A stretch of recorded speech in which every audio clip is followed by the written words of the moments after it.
ঢাকাই চলচ্চিত্রে অভিষেকের পর থেকে যেন প্রতি ঈদে রূপালী পর্দায় নিজের উপস্থিতি নিশ্চিত করে আসছেন চিত্রনায়িকা শবনম ইয়াসমিন বুবলী। দর্শকের কাছে ঈদ আর বুবলীর সিনেমা দুটিই যেন ধীরে ধীরে সমার্থক হয়ে উঠেছে। এবারও তার ব্যতিক্রম হওয়ার কথা ছিল না। কিছুদিন আগেও শোনা যাচ্ছিল আসন্ন ঈদ উল ফিতরে একসঙ্গে 3টি সিনেমা নিয়ে হাজির হবেন। ছবিগুলো হলো প্রেসার কুকার, ঢাকাইয়া দেবদাস ও পিনিক। কিন্তু সময় যত এগোচ্ছে ততই বদলাচ্ছে সমীকরণ।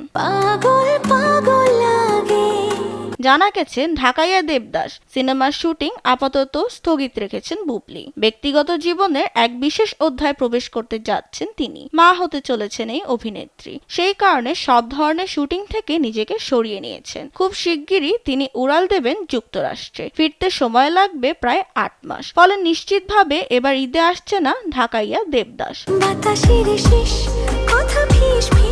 জীবন অবাক না করলে কে করবে? 28% মিল্ক ফ্যাটের অবাক করার সাথে ফ্রেশ মিল্ক পাউডার। জীবন অবাক করুক প্রতিদিন। এদিকে বুবলী এখন ব্যস্ত প্রেসার কুকার সিনেমার প্রচারণায়। শনিবার সন্ধ্যায় প্রকাশ পেয়েছে ছবিটির প্রথম অফিসিয়াল পোস্টার। সিনেমাটি পরিচালনা করেছেন নির্মাতা রায়হান রাফি। পোস্টার প্রকাশ করে তিনি ঘোষণা দিয়েছেন ঈদ উল ফিতরে প্রেক্ষাগৃহে দেখা হবে দর্শকদের সঙ্গে। পোস্টারে একসঙ্গে দেখা গেছে 4 নারীকে। বুবলীর সঙ্গে রয়েছেন নাজিফা তুষি, স্নিগ্ধা চৌধুরী ও মারিয়া শান্ত। কোনো নায়ক নেই। নেই প্রচলিত রোমান্টিক আঙ্গিকের ইঙ্গিত।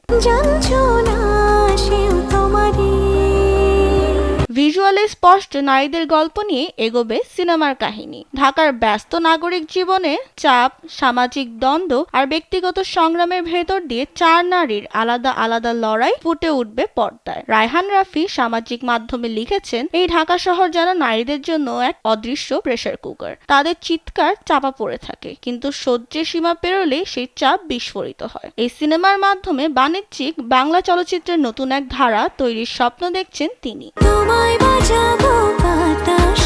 ছবিটি নির্মিত হয়েছে ইমপ্রেস টেলিফিল্মের ব্যানারে। প্রযোজনা করেছেন ফরিদুর রেজা সাগর ও রায়হান রাফি। দীর্ঘ 21 বছর পর ঈদ উৎসবে সিনেমা নিয়ে ফিরছে প্রতিষ্ঠানটি, তাই এটি তাদের জন্য বিশেষ এক প্রত্যাবর্তন। নতুন এক সিনেমা নিয়ে বুবলী নিজেও দারুণ আশাবাদী। এক সাক্ষাৎকারে তিনি জানিয়েছেন, গল্প ও চরিত্র তাকে গভীরভাবে নাড়া দিয়েছে। তার ভাষায় এখানে ভিন্ন কিছু করার সুযোগ রয়েছে, আর সেটাই তাকে সবচেয়ে বেশি টানছে।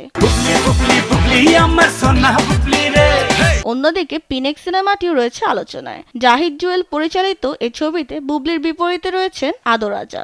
গত কোরবানি ঈদে মুক্তির কথা থাকলেও নানা কারণে তা সম্ভব হয়নি। তবে আসন্ন ঈদে ছবিটি মুক্তির সম্ভাবনা জোরালো বলেই জানা যাচ্ছে। সব মিলে এবার ঈদে বুবলীর কয়টি সিনেমা শেষ পর্যন্ত মুক্তি পায় সেটাই এখন দেখার বিষয়। তবে একথা নিশ্চিত, রূপালী পর্দায় তার উপস্থিতি ঘিরে দর্শকের আগ্রহ এখন তুঙ্গে। বিনোদন ডেস্ক, কালবেলা।